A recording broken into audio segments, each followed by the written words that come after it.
Olá, povo de Deus, tudo bem com vocês? Espero que todos estejam na santa paz do Senhor. Estou eu mais uma vez nesse vídeo e hoje eu confesso para vocês que não era propósito do meu coração estar aqui, mas me levantei pela manhã e o Espírito Santo de Deus falava muito forte ao meu coração para que eu trouxesse essa palavra. Então, se você não é inscrito no canal, se inscreva no canal, tá bom? Dá um like. Compartilhe esse vídeo com outras pessoas para que elas possam ser alcançadas também. Eu estou aqui fazendo simplesmente a vontade do Pai. Que vocês que estão aí do outro lado me ajudem, não somente em oração, mas também compartilhando esse vídeo para que esse canal cresça. O intuito do meu coração, o intuito do coração do meu Deus, ao qual tem me colocado para fazer essa obra, me preparado para esse novo tempo, é que vida seja alcançada. Deus já tem me mostrado muito em sonhos o que Ele vai fazer. Esse canal é um canal pequeno, mas vai crescer para a honra e glória do nome do Senhor, porque é a promessa dele. E a palavra do Senhor diz assim: agindo Deus, quem impedirá? Então nada pode impedir, mas você pode me ajudar também em orações e também compartilhando esses vídeos. Amém? Então hoje o que eu venho trazer para vocês? Uma palavra muito interessante. Eu estava meditando nisso. Hoje é o primeiro dia do ano e nós muitas vezes começamos o ano desanimados. O Espírito Santo de Deus traz isso no meu coração. Muitas pessoas desanimadas. E a pergunta que o Espírito Santo te diz é: em quem você tem confiado? Porque você olha a situação e fica triste. Nós vivemos nesse mundo e não somos desse mundo. Nós não dependemos do governo, nós não dependemos da crise do país, nós não dependemos do seu amigo, do seu irmão, do seu esposo, daquele que está ao seu lado. Porque muitas vezes as pessoas próximas são as primeiras a nos desanimar. Com palavras, né? Às vezes você conta aí o seu sonho, o seu projeto, que agora é o momento, né, de fazer aquele planejamento para o ano novo, e aí você fica abrindo a boca e contando para todo mundo, e lá vem as palavras de desânimo. E ao invés de você olhar para Deus, ao invés de você colocar a sua fé, a sua força em Jesus, você começa a olhar a situação. E nada diferente nos seres humanos comuns, né? Assim como Pedro. Pedro vai ao encontro de Jesus no mar que está agitado. Quando ele olha para Jesus, ele vai caminhando sobre as águas, mas quando ele vê a situação do mar, ele se afunda. E é dessa forma. Quando nós olhamos a situação que nós estamos, nosso contexto de vida, nossa situação financeira e tantas coisas, o que estão dizendo, o que o país está passando, então nós nos afundamos. Então a palavra do Senhor para você hoje é que você olhe somente para Cristo e continue a andar sobre as águas, mesmo que o mar esteja revolto. O nosso Deus tem poder para acalmar o mar.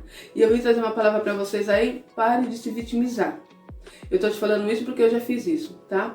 Quando nós ficamos diante de Deus chorando, choramingando, reclamando, murmurando, falando para Deus como se Deus não estivesse vendo a nossa situação, a nossa vida não muda.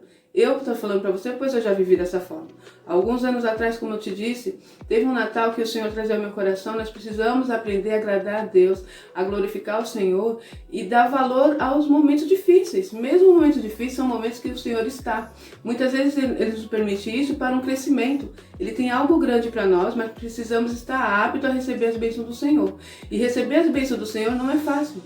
Nós vemos na palavra de Deus, todas as pessoas que venciam guerras, que lutavam, que corriam atrás, elas enfrentavam batalhas. Nós temos Davi como exemplo, não é verdade? Ele foi ungido para ser rei e ficou ali ainda cuidando das ovelhas do seu pai. Como o irmão dele disse: vai lá cuidar das poucas ovelhas do seu pai. Poucas ovelhas. Estava numa situação ali, não era de riqueza, não era de prosperidade. Mas naquele momento difícil que ele estava passando, humilhado até mesmo pelo seu pai e pelos seus irmãos que não davam nada por ele, ele ficava ali cuidando das poucas ovelhas do seu pai. E diante da dificuldade, quando o urso vai enfrentar, quando o leão o ataca, ele venceu com pouca força. Ele não foi na força do braço dele, ele tinha com ele o Deus dos exércitos. E você não tem o mesmo Deus? Você não serve o mesmo Deus? Por que o medo? Por que o desespero? Então eu quero contar para vocês aí que nós precisamos aprender a adorar o Senhor, agradar o Senhor e viver o momento que você está vivendo. E me veio ao meu coração alguns anos atrás, quando eu fiquei com meus 3 crianças sozinha, desamparada. Quem era minha base, né, aqui na terra era meu pai. Quando eu tinha alguma situação, eu ia correndo contar para ele, porque ele tinha isso que eu tenho hoje, sabe? Ele tinha sempre uma palavra de vida, uma palavra de esperança. Então você falava com ele, você saía ali fortalecido, confiando em Deus. E quando eu via com alguma: mãe, pai, não estou conseguindo fazer, não fala assim, não reclama, Deus vai abençoar. Uma certa vez aconteceu isso, ele fazia dessa forma, sabe? E eu tenho isso comigo, eu adoro, eu amo fazer isso. Já fui até criticada: você tem palavras de incentivo, palavras não sei o quê. Gente, quem serve a Deus, quem conhece um Deus grande, tem que ter essa palavra de incentivo, sim. Palavra que traz esperança. tanto na vida espiritual, que é a salvação eterna, como na vida secular, pois estamos aqui na Terra vivendo um tempo ainda, né? E nós temos um Deus que muda, que transforma, que abre mar, que abre porta onde não tem porta. Nosso Deus não mudou, que ressuscitou mortos, né? Jesus fez isso, e hoje? Por que não faz? O que está acontecendo? E os milagres que Jesus fazia, por que não acontecem? Será que Jesus mudou? Será que Jesus está mais fraco? Será que Deus está desanimado, está cansado lá em cima? O que você acha? Ou será que nós mudamos, não é verdade? Nós ficamos olhando a situação, nós vivemos por vista e precisamos viver pela fé. O que diz a palavra? A fé é o firme fundamento das coisas que não se vê, mas que se esperam. Se você ficar olhando a situação, você desanima. Então, voltando aí, nesse Natal que eu estou sozinha em casa, com essas 3 crianças, numa situação muito triste, precária, sem dinheiro, sem nada, não ia ter uma ceia maravilhosa, sabe? E ao invés de eu ficar chorando e reclamando, eu fui no açougue e comprei asa de frango. Peguei umas batatas, assei, coloquei aquelas batatas ali, fiz um mousse, e passei um Natal, um Ano Novo tão abençoado com os meus filhos. E sabe que nós tínhamos muita riqueza. Eu tinha 3 crianças com muita saúde. Eu estava com muita saúde. Algo que não se compra com dinheiro. Então, ao invés de eu ficar olhando a situação e comparando, porque ainda mais agora que tem Instagram, tem Facebook, nós vemos as pessoas viajando, se divertindo com a família, aquela ceia, né? E aí você olha pra ceia lá, naquela época eu tinha televisão que também passava essas coisas, né? E então, você olha aquela ceia, aquele peru, aquele chester, aquele pernil e olha para sua mesa que tem ali asa de frango e batata assada. Você vai ficar no fundo do poço. Então, ao invés de fazer isso, agradeça a Deus. Foi o que eu fiz. Eu agradeci a Deus. Meu Deus, obrigada. Eu lembro que eu fiquei ali na minha casinha pequenininha, onde eu morava, né? Uma casa apertadinha. Os meus filhos tinham dado uma saída, que foi ali a casa do pai. Depois voltou. Minha mãe morava embaixo, mãe, sobe aí, subiu, e aí nós comemos o frango com frango com batata, né, asa de frango, um arroz com milho, uma saladinha. Menina, que maravilha, que maravilha, agradecer a Deus. O que eu quero te dizer com isso não foi a única vez que eu fiz, não, eu fiz isso diversas vezes, eu sempre tive isso comigo. A situação tá difícil, eu olho o lado bom da coisa, porque se eu me apegar com o que é mal, eu vou me desanimar. Mas sempre foi assim? Não sempre foi assim. Eu passei esse momento também de olhar e me comparar, de ficar murmurando, de ficar reclamando, ai Deus, porque na minha vida nada dá certo, olha fulano, olha assim, comparando. É assim que Satanás faz, ele vem aqui, ó, pra você nada dá certo, olha a sua situação, olha fulana de tal. Você precisa agradecer a Deus pelo que você tem. O que a palavra diz? Agrada-te do Senhor e Ele concederá o que deseja o seu coração. Não é assim? A alegria do Senhor é a nossa força. Tantas palavras nós temos aí, às vezes alguém diz, ai não, é palavra de incentivo. Jesus é incentivo, Jesus é vida, Jesus é libertação, Jesus é transformação. Não fica aí grudado, sabe, dando ouvido a essas pessoas pessimistas, essas pessoas que não creem em nada, essas pessoas que só falam coisas que vai te desanimar, vai te jogar no fundo do poço. Vou trazer uma palavra para vocês aqui que está em Juízes 6, o versículo 12 até o 14. Olha só, Gideão está na mesma situação. Quem nunca passou por isso? Vendo a situação difícil, vendo os inimigos contra ele, olhando aquilo, olhando tudo aquilo e não vendo saída. E sabe o que Gideão faz? Ele vai se esconder no largar. Ele tá morrendo de medo. Tá ali, sabe? Amassando trigo no lugar que não era nem certo, mas estava ali com medo escondido. E no versículo 12, olha só, um anjo aparece para ele e diz assim: então o anjo do Senhor lhe apareceu e lhe disse: o Senhor é contigo, homem valente. Olha só, uma palavra de incentivo, né? Que às vezes as pessoas criticam. Esse homem era valente, gente, nesse momento? Esse homem está escondido, está com medo. E o anjo do Senhor aparece para ele e diz: o Senhor é contigo, homem valente. Então é isso que você deve fazer. Incentiva a sua irmã, o seu esposo, o seu filho, que chega às vezes e diz: mãe, eu tô passando por isso, seu marido tá desempregado, eu vou ter que fechar a empresa. O Senhor é contigo, homem valente. O Senhor é contigo, meu filho valente. O Senhor é contigo, minha amiga valente. Olha no espelho e diz: o Senhor é contigo, mulher valente, homem valente. Por que nós somos valentes? Porque nós temos um Deus grande, nós confiamos na força do nosso Deus. Então observa só no versículo 13. Respondeu-lhe Gideão: ai, Senhor meu, se o Senhor é conosco, por que nos sobreveio tudo isto? Quem nunca fez essa pergunta? Quantas vezes eu falava: Deus, o Senhor é comigo? E quando você fala, você ora, você pede e não tem resposta? Será que não tem resposta ou eu não estou ouvindo? Será que eu estou ouvindo apenas a voz de Satanás que está dizendo para mim aqui, ó: para você não ter saída, para você não ter jeito. Olha fulano de tal como está. Se mata, tira a sua vida. Quem que você está ouvindo? Então o Senhor te diz o quê? Que Ele é contigo, homem e mulher valente. E olha só, respondeu-lhe Gideão: ai, Senhor meu, se o Senhor é conosco, por que nos sobreveio tudo isto? E que é feito de todas as suas maravilhas que nossos pais nos contaram, dizendo: não nos fez o Senhor subir do Egito? Porém, agora o Senhor nos desamparou e entregou nas mãos dos midianitas. Então, muitas vezes nós nos sentimos assim, desamparados. Quando estamos em meia luta, em meia guerra, só palavras contrárias, né? Palavras que nos desanimam, situações contrárias, o que nós fazemos? Começamos a dizer isso: o Senhor nos abandonou. Cadê o Senhor? Por que você não está me vendo? Por que você não me responde? Por que você não transforma a minha vida? Mas apenas é Deus trabalhando. E Deus vai usar essa situação para mudar a sua história, para que o nome dele seja glorificado. Vamos ler aqui também no versículo 14. Então se virou o Senhor para ele e disse: vai nessa tua força e livre Israel das mãos dos midianitas. Porventura não te enviei eu? Então é isso que a palavra do Senhor diz: vai nessa tua força. Confia no Senhor, né? A nossa força vem de Deus. Mas você precisa ter a sua força aí. Se levante em nome de Jesus e lute para a honra e glória do nome dele. Creia que Deus é contigo. Mudou-se aí o ano, cronologicamente, como eu tenho falado, 21 para 22. Mas se você continuar murmurando, reclamando, chorando, olhando a crise, olhando o governo, vai continuar tudo a mesma coisa. E outra palavra que eu quero deixar para vocês aqui, gente, nós precisamos entender a palavra do Senhor. Quando eu comecei a colocar em prática na minha vida, a minha vida mudou. Enquanto eu ficava dando ouvido ao que os homens falavam, a situação, ficava ali chorando, murmurando, a minha vida não mudou. Vou te falar uma coisa: não adianta ficar chorando, murmurando, reclamando. O Senhor não tem nenhuma palavra aqui que o Senhor chegou quando fulano chorava, murmurava e Deus transformou a vida dele. O Senhor chegou, o anjo do Senhor chegou a Gideão, que estava comendo, e disse: vai nessa tua força, homem valente, bora, levanta, guerreia. Você entende isso? Então vamos ler aqui também. Vamos ler aqui em Mateus 11, versículo 12, olha só. Desde os dias de João Batista até agora, o reino dos céus é tomado por esforço, e os que se esforçam se apoderam dele. Entende isso? Você tem ouvido falar que quando você entrega a sua vida ao Senhor Jesus, tudo vai mudar, no sentido de que vai cair dinheiro na sua conta, vai ser prosperidade, vai ser carros novos, mansões, muito dinheiro, uau! Então, menina, eu vim te falar que isso é mentira.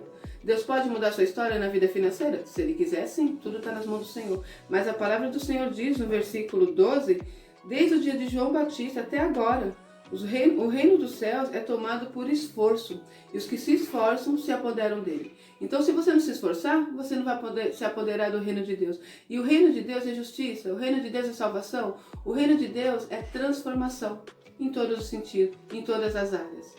Entende isso? Então sempre vai haver luta. Eu quero vencer uma batalha, eu vou ter que guerrear. Eu quero que as portas se abrem, eu vou ter que fazer minha parte. Eu vou ter que estudar, eu vou ter que correr atrás, eu vou ter que ler bons livros, eu vou ter que fazer curso. Mas eu não tenho dinheiro. Hoje tem cursos de graça, até dado pelo governo, ou então mesmo aí na internet, né? No YouTube. Não tem desculpa. Se levante em nome do Senhor Jesus. Esse ano é um ano de mudanças nas nossas vidas. O que você plantou no ano de 2021, você vai colher. Se você não plantou, comece a plantar agora. Porque como vamos colher bons frutos se não plantamos? Não existe isso. O agricultor, quando ele vê ali a terra dele, se ele ficar diante da terra, porque às vezes está muito frio, às vezes está chovendo muito, às vezes está muito quente. Se ele ficar olhando para a terra, falando: meu Deus, está muito vento. A palavra fala assim, que se o agricultor ficar olhando o vento, ele não semeia. Se eu ficar diante da terra seca, da situação difícil, falando: meu Deus, e agora? Eu preciso vamos colocar feijão, café, eu preciso vender feijão, vender café, para sustentar minha família. Meu Deus, e agora? Eu estou cansado, eu estou desanimado, e chorando. Você acha que Deus vai olhar do céu e falar: olha que tadinho dele. Começa a brotar aí o feijão, o café. Será que nós estamos se apegando aí nas historinhas infantis, que tem lá, acho que é o João, com o pé de feijão, que jogam 3 sementes de feijão ali e cresce uma árvore gigante? Você entende isso, gente? A vida é real. É esforço e luta. Então, se o agricultor ficar olhando que está chovendo, que está frio, que está não sei o quê, ele não vai colher. Então, ele vai lá, na fé, e joga os grãos, a semente. E no tempo certo começa a germinar. No tempo certo começa a dar fruto. E aí ele colhe ali uma grande colheita, de onde ele vai tirar sustento para sua casa. Então é dessa forma. Não adianta você ficar olhando que está tudo seco, que está muito vento. Plante sua semente, faça a sua parte. Deus vai mudar a sua história no ano de 2022, eu estou crendo nisso. Esse ano é o ano da grande colheita. Eu creio que vai haver mudança. Eu estou aqui trazendo para vocês tudo que Deus tem feito, coisas mínimas, coisas pequenas, né? Muitas vezes eu queria estar aqui mostrando, olha eu viajando num país maravilhoso, olha eu aqui desfrutando dessas maravilhas. Minha vida é muito simples, mas é uma vida cheia da graça de Deus. Uma vida que Deus traz sempre a provisão. Eu posso te dizer que agora meus filhos estão criados, né? Passei dificuldades grandes. Eu tenho uma filha estudando numa faculdade, numa das melhores faculdades de São Paulo, sem nós pagarmos um só centavo. Eu tenho um filho que tem um carro de luxo, sem nós pagarmos um só centavo. Eu tenho uma filha que está trabalhando, está recebendo para fazer o curso, sem nós pagarmos um só centavo. Eu tenho a minha vida, eu tenho a minha mãe aqui que foi curada de câncer e eu não gastei um só centavo. Ela foi para o SUS e Deus trouxe o melhor médico. O médico que, eu até me arrepio, glória a Deus. O médico que fez a operação na minha mãe, ele falou para mim e me tratou como se eu estivesse nos melhores hospitais. Eu me senti, sabe aonde? No Albert Einstein. Eu estava, sabe aonde? No hospital do SUS com a minha mãe. Aquele médico chegou, irmãos, eu estou arrepiando, porque Deus faz dessa forma. Nós precisamos acreditar no poder de Deus. Para de olhar a crise do país, para de ficar brigando, ai, presidente tal, falando de tal, confiando que se o presidente tal, o presidente não sei o que, vai mudar a sua história. Quem muda a sua história é o seu Deus. Então eu fui para um hospital do SUS com a minha mãe, entre a vida e a morte, com a boca toda branca, o rosto branco, a barriga enorme. Ela estava com câncer, o intestino já tinha parado.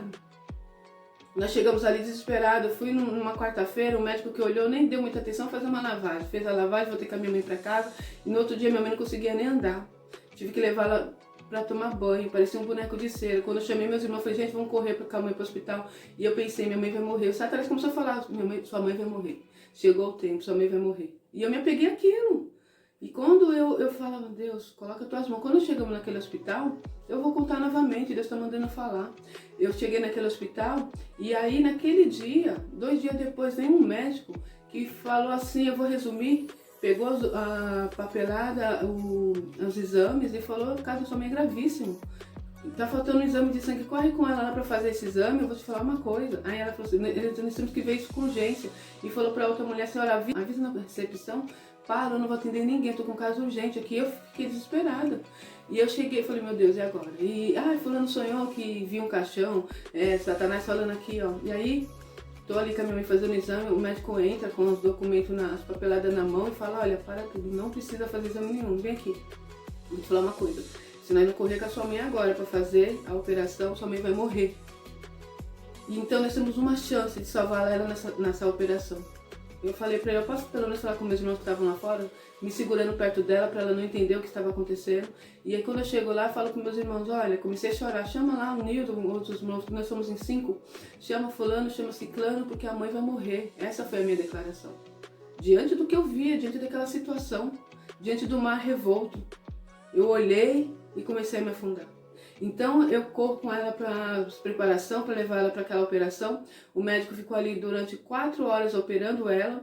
E antes disso eu estou ali desesperada. Quando eu me sentindo forte ali, mostrando para ela que estava tudo bem. E ela com medo, ela disse, Rose, filha, eu não posso operar, eu não vou aguentar. Meu Deus, eu já tinha uma palavra que alguém tinha sonhado com o caixão. Eu já estava ouvindo na minha cabeça aqui que minha mãe ia morrer. E minha mãe olha para mim e diz, eu não vou aguentar. Então eu tinha certeza. Quando ele sai puxando minha mãe na cadeira de roda, ela olhando para mim com um olhar tão triste. E ela falou, você vai ficar aqui? Eu falei, eu vou ficar aqui, eu não vou sair. Ela saiu, a hora que ela sai. Mas eu choro tanto. Eu choro de gritar. Numa sala escura. Numa sala vazia, numa sala fria. Era uma noite fria, era 11, quase meia-noite. E o médico saiu com ela e eu fiquei desesperada. Quando o Espírito Santo de Deus começa a cantar no meu coração. O Espírito Santo começa a louvar um louvor ao meu coração. Vou deixar aqui um pedacinho da letra para vocês. Olha que diz essa palavra. E ali veio a esperança. Ali veio a calmaria. O Espírito Santo acalmou meu coração. E sabe o que eu fiz? Fiquei 4 horas ali sentada ali e comecei a cochilar, dormir. Dormia, você acredita nisso? Dormia, acordava, dormia, cochilava, acordava, via alguém passando com o corpo. Olhei aquilo, fechei o olho e dormi 4 horas. Daqui a pouco o médico chega. Outra coisa também que ninguém faz. Gente, não estava no Albert Einstein, não. O médico vem, senta do meu lado e fala, olha, fiz o procedimento na sua mãe e deu tudo certo. E eu vou te falar uma coisa, a operação que eu fiz nela só é feita nas clínicas. E aí desenhou para mim, começou a explicar com as palavras técnicas, né? E ele olhou para minha cara e falou assim, deixa eu pegar uma folha aqui, eu vou desenhar para vocês. Também só para você ver, um médico sentou, pegou a folha e começou a desenhar, me explicando o que tinha acontecido. Ele disse com essas palavras, eu curei a sua mãe. Fique em paz, eu tirei tudo que tinha ali, vai para a biópsia agora para saber se é maligno ou benigno, mas no momento sua mãe está curada. E após isso minha mãe foi recuperando, foi uma bênção, e resumindo, veio a biópsia e realmente era um câncer maligno, e resumindo, ela foi sendo restaurada, e resumindo, ela fez a última ressonância magnética e ela não tinha mais nada. E ela não precisou fazer nem mesmo a quimioterapia. Então esse é o nosso Deus, é o Deus que abre porta onde não tem porta. É aquele Deus que quando você está no momento mais difícil, talvez você esteja aí com alguma doença, pensando, meu Deus, e agora? Eu não tenho convênio. Você tem Deus, o médico dos médicos do seu lado. Então eu fui tratada ali no hospital do SUS, como se estivesse no Albert Einstein. Aquele médico me dando toda a atenção, aquele médico cuidando ali da minha mãe, um anjo de Deus, sabe? Que Deus usa às vezes os médicos para fazer o milagre. Então apenas isso, confia no Senhor, tá? Deixa de desânimo, se esforça, tenha bom ânimo, vai nessa força, homem e mulher valente. Confia que você tem um Deus grande do seu lado. Grande transformação será feita. Deus quer salvar a sua vida, que é o principal. Jesus veio para isso, né? Ele morreu na cruz do Calvário para que nós possamos ter vida, vida em abundância, para que nós possamos ter direito à salvação eterna. Mas estamos vivendo ainda nesse mundo. Mesmo que é um mundo conturbado, como diz a palavra, o mundo jaz no maligno. Então tudo que está acontecendo não é nada novo para nós. Não sei por que o desespero. Apenas estamos no mundo, mas não pertencemos a esse mundo. Nós temos um Deus grande que nos guia. E é Ele que abre porta onde não tem porta. É Ele que cura, é Ele que transforma, é Ele que liberta, é Ele que dá a salvação. Então apenas confia, porque o ano de 2022 será um ano abençoado. Não porque mudou cronologicamente, mas porque você vai se posicionar. Chega de vitimismo, chega de ficar se lamentando, chorando, reclamando, porque não vai mudar dessa forma. Muda quando você pega o reino de Deus à força e luta, como fez Davi. Davi, quando teve a oportunidade, foi lá e lutou, derrubou o gigante, porque ele já tinha ali uma experiência, e você tem tantas experiências. Quantas portas que Deus não abriu, quantas curas que Ele já não fez, quanta transformação que Ele já não fez na sua vida. Não é verdade? Então confia nisso, olhe para aquilo que Deus tem feito e tenha fé. A mudança virá assim em nome do Senhor Jesus, e você ainda vai glorificar o nome dEle. Amém? É isso, gente. Vou ficar por aqui e até o próximo vídeo, se Deus quiser.